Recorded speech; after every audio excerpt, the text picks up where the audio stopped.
Actually, hold on, let me turn off the space heater. Hey everybody, I finally have the structures for the 2x4 foot N scale project layout complete, at least almost complete. Let's take a look. Okay, so all these structures for the 2x4 foot layout are all functionally complete. They all have some random details and things left to do, but you can see they're all pretty much ready to go. All the painting is done, the windows, the roofs, some roof details, all of that is done on these structures. The only thing left to do, I am going to do some like photo inserts behind the front windows here on these town structures. But I'm still trying to find the ones that I like the best, and so I haven't actually installed those yet. But overall, that's the only thing left to do on all of these structures. So let's take a look at all these, and I'll give you a rundown of how I actually did them. This structure here is a kit bash. In fact, all of the industry buildings are all kit bashes. They're all modified kits. I didn't build any of them the way the instructions said, essentially. Like, they're not following the actual structure footprint. But I kind of look at most of kits like this as, kind of like a Lego set. You have parts, you can put them together however you want. And so that's pretty much what I do. But anyway, let's look at how I did these structures. These DPM kits are really nice, but they can be a challenge to do in N scale. So, all the windows are molded in, and so that does present a challenge. And so I was going to do a video on how I did all the painting of these, and I just couldn't. It just didn't work out. And so I'm not going to do that video. So I'll just kind of show you a few tips, and I'll show you why I couldn't do the video.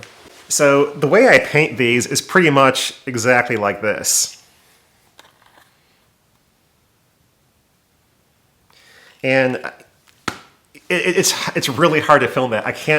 Trying to actually paint this to where I can have it in focus on the camera and, be able to actually do it well is just really hard. Even though I have progressive lenses, it's just hard to do. It was just not going to work out. And so we'll just talk about it. So the way I do these structures, and this one here came out the best, I think, in terms of how the bricks looked. And I'll try to do some better close-ups than what you're seeing here. But I painted all these structures first with a rattle spray can, to get the general base brick color that I wanted. So once the base coat of paint was dry, I brushed on a light gray acrylic paint that was a very thin wash, had some alcohol in there too, I think. And so basically it would try to get into all the little crannies between the bricks and look like mortar. The next step at that point was I was painting all of the windows with a similar light gray color paint. And one thing I do when I paint windows on these DPM kits is I try to keep the contrasts lower between the detail parts and the bricks and everything else, because if you make a mistake, it's not as obvious. And what I like to do most of the time is to use the same color for the mortar on the windows themselves if I'm painting the windows, like a whiter type color. And so you have the same color gray, and the advantage of that is that when you're painting the windows, if that paint starts kind of like seeping into the brick mortar joints, it's fine because it's the same color as the paint that's already there.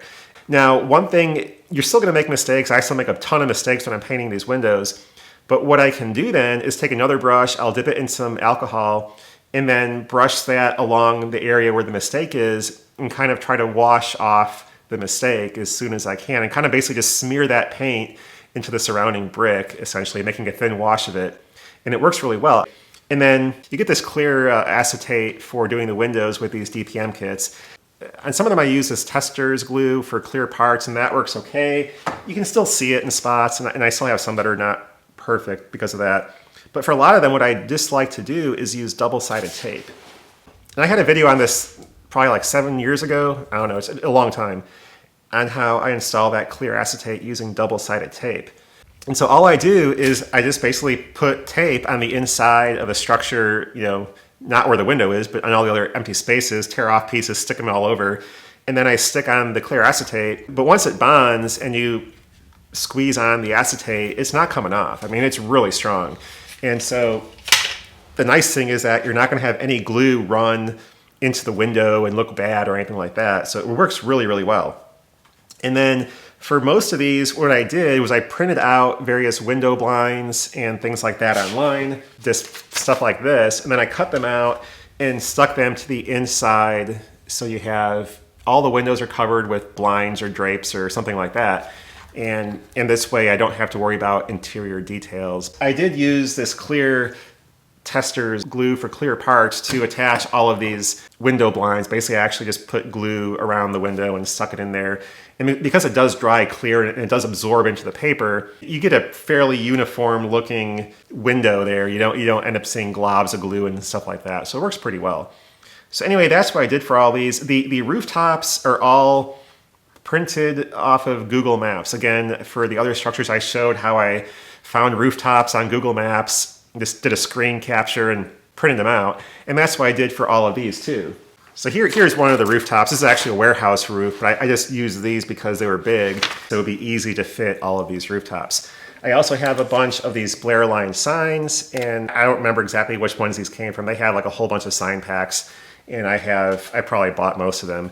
And so I just cut out signs for each of these structures too, so there would be a sign on them, to indicate what type of business was working in each of these structures. So that's pretty much it, how I did all these. All these rooftop details and all of them are 3D printed. I had a video a while back on that little 3D printer I got. I've printed out all kinds of rooftop details with that printer, and so that's what all of these are that I have on these structures. So anyway, the layout is almost done. Just those last details to do, road signs, road markings, power poles, street lights, all those kinds of details that have to be still installed.